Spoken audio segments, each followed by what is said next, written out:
Welcome to the RTO Superhero Podcast with me, Angela Connell-Richards, where we'll explore the complexities of compliance and how to ensure business success within your RTO.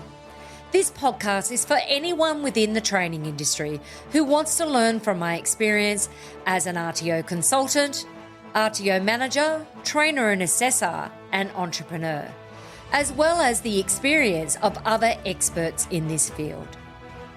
Listen in and let us help you become the RTO superhero you want to be.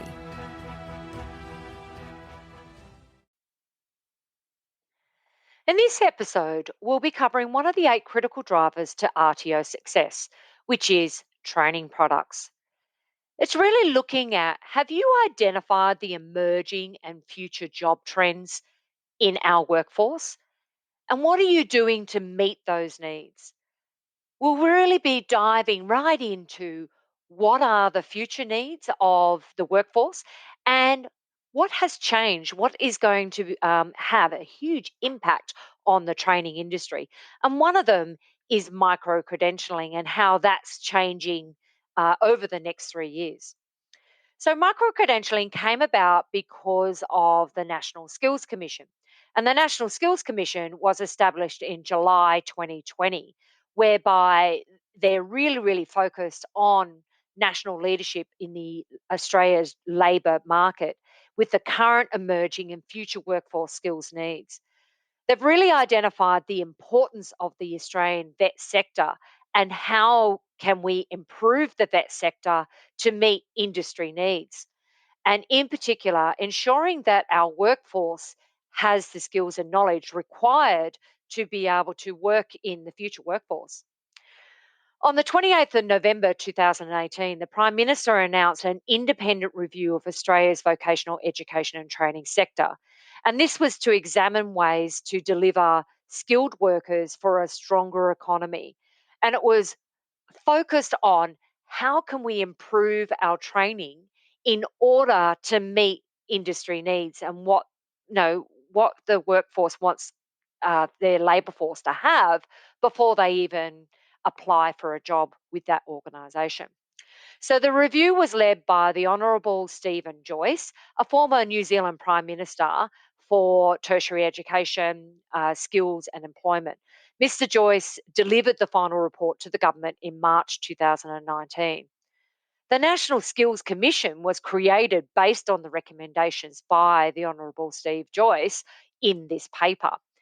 It was a very interesting paper because it covered a lot of what was wrong with the vet sector, what were the issues, and more importantly, what were the outcomes that we were achieving, and the fact that we weren't actually achieving what the workforce needed. So the National Skills Commission was created, and in the National Skills Commission, it was really their focus. They have 3 long term outcomes that they are focused on. And this is to make an enduring and relevant contribution to the labour market and the information that we get out of the labour market. Also, to improve the quality and accessibility and relevance of VET, and to contribute to the labour market that effectively aligns its skills needs with the education and training. How are you adapting your training to meet the emerging and future skills labour market? What are you doing to get out there and find out how you can meet those needs? So, what we're really focused on within micro-credentialing and with working with our clients is really exploring the skills clusters and the emerging and future skills needs. So it's looking at how can we explore what are the possibilities that are out there. Now, on the National Skills Commission website, you can actually find a set of skills clusters that you can have a look at. And what they've done is they've actually got information, data that's going into this website to identify skills needs within a family of skills clusters. So, skills clusters show groups of similar specialist tasks. The specialist tasks are designed to describe day to day work within an occupation. These tasks are broadly transferable. If you can do one task in a cluster, you can also do others. So, skills clusters illustrate a new way of looking at the labour market at a deeper level than occupational classifications or qualifications. This view shows how skills are related and connected to one another and illustrates this transferability between the skills across different occupations. And this is going to be the key to micro credentialing moving into the future and looking at how you can put together a skill set or a course that is looking at those transferable skills. Because what's happened is, and you look at the airline industry, for example, right now, with the airline industry, there is a lot of unemployed. So a lot of people have a lot of skills who are now out of work.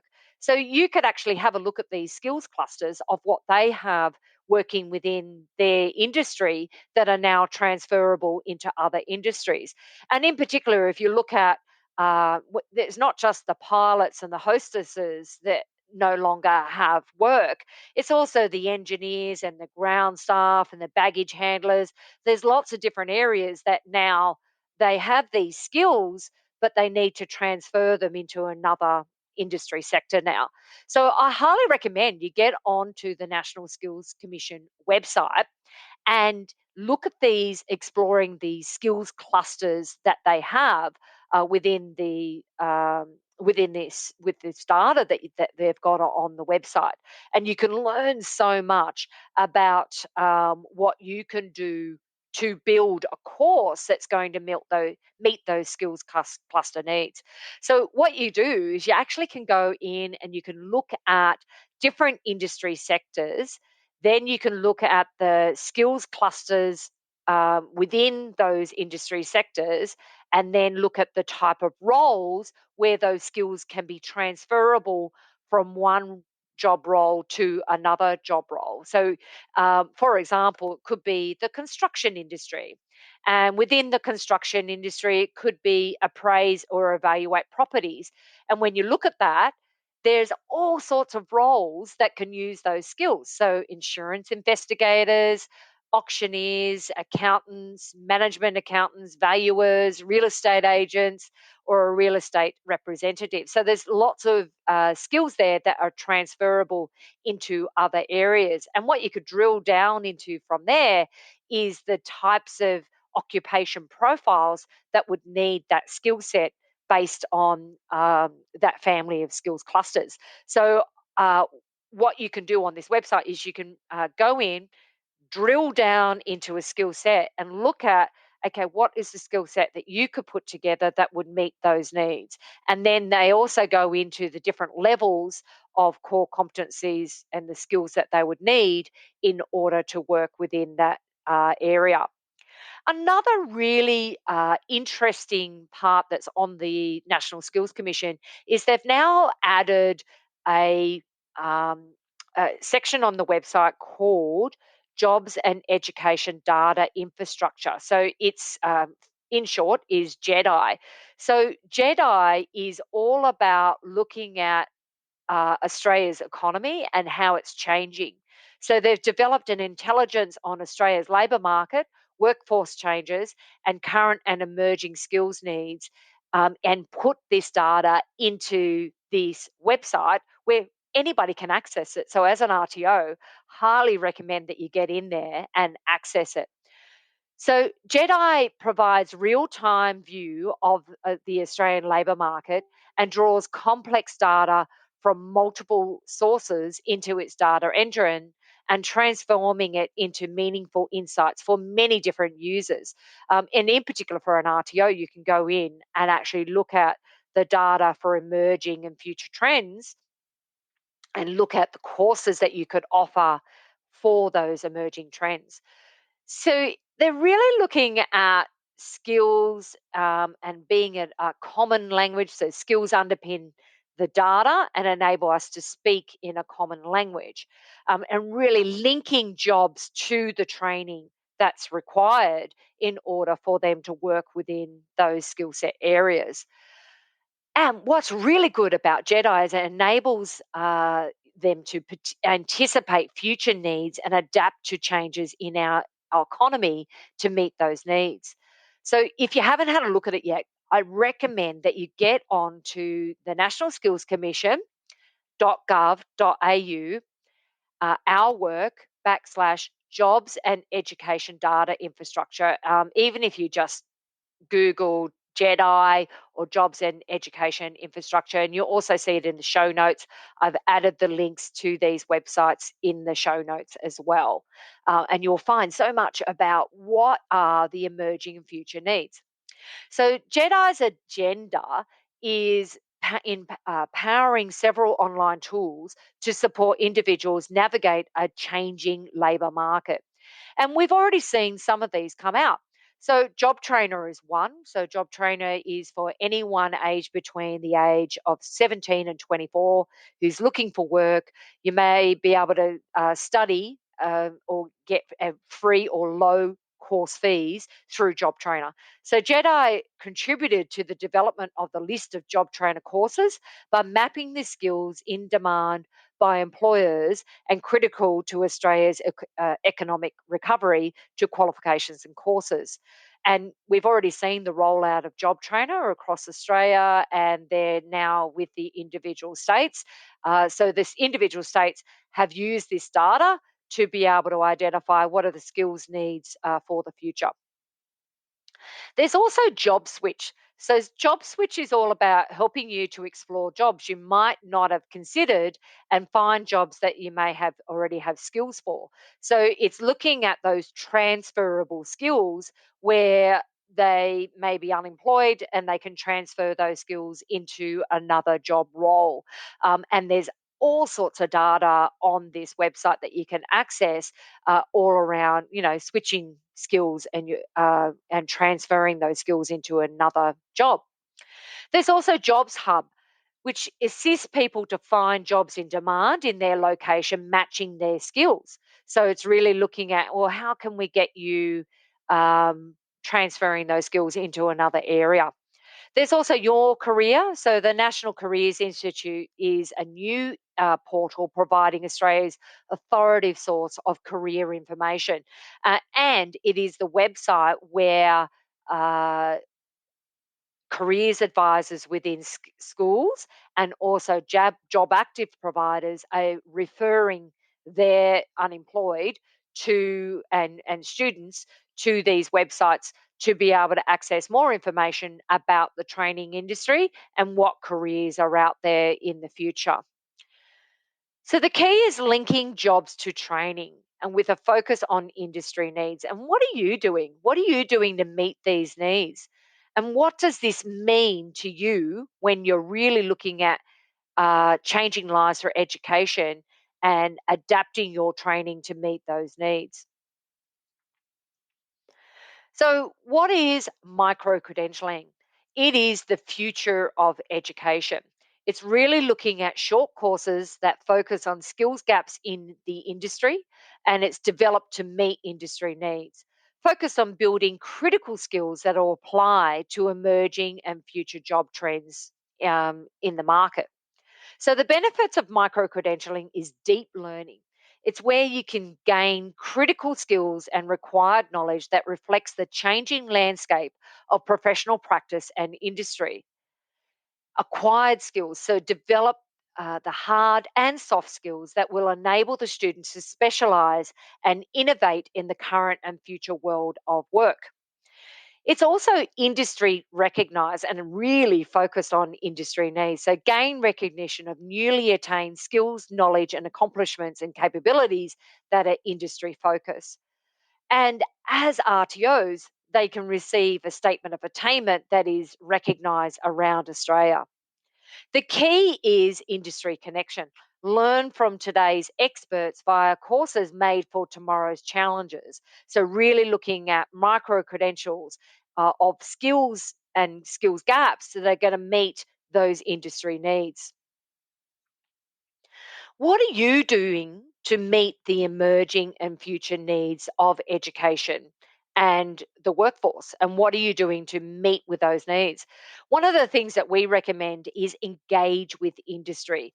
So there's lots of different ways that you can engage with industries, looking at going to industry direct. But you could also go to workshops, conferences, and forums and connect with industry directly to identify, well, what are the emerging and future trends within the workforce. You could also go to your service skills organization and identify, well, what are the training packages that they're working on, get involved with training package development, and how can you meet training package needs and skill sets within your training that you're delivering. You could also conduct industry surveys of what are the needs and what are their current needs and future needs, and how can you meet those needs. And this is in particular the gaps. So, looking at the skills gaps and how you can meet those needs. You could also hold focus groups, and this is a really good way to be able to get access to what are the industry needs right now and how can you meet those needs. And it's holding a focus group that is specifically within an industry sector. We actually delivered training on industry engagement that includes focus groups and how you can deliver focus groups more effectively. We also included a PowerPoint with that as well. And this was in our TAS Superhero course. But we've also separated the industry consultation course so that people can access that course separately. But the focus groups is a really good way to engage with industry. Another really good way is to conduct industry needs analysis of the industry, and that you're working right now. So these are employers that you're working with, and going in and actually identifying what are the skills gaps and needs that they have within their organisation right now. Another area is to go to job active providers and find out where they're having trouble filling. So they haven't got candidates that have the skills and knowledge required to fill the jobs that they have out there right now. So how could you provide training that meets those skills gaps? So, a big thing is being actively involved in industry focused workshops, conferences, and forums to identify future needs, which is crucial for the meeting the future needs of education within the training industry. So, what are you doing right now to stay current within your industry? And have you identified what training products that you could offer to meet those needs? And how are you looking at short courses that you could offer within your training organization is going to meet these industry needs? This is an area that really needs a huge focus on within your RTO in order to improve your training products. But also, that big thing is meeting training industry and what are you doing to meet those training industry needs.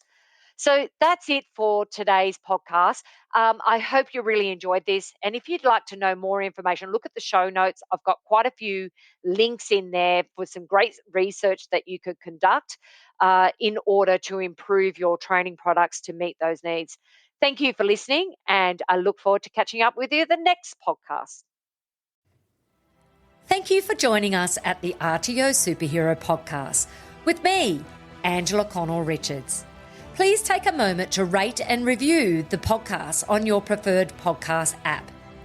Each rating and review helps me fulfill my goal of helping training organisations around Australia to learn and grow in compliance and business success.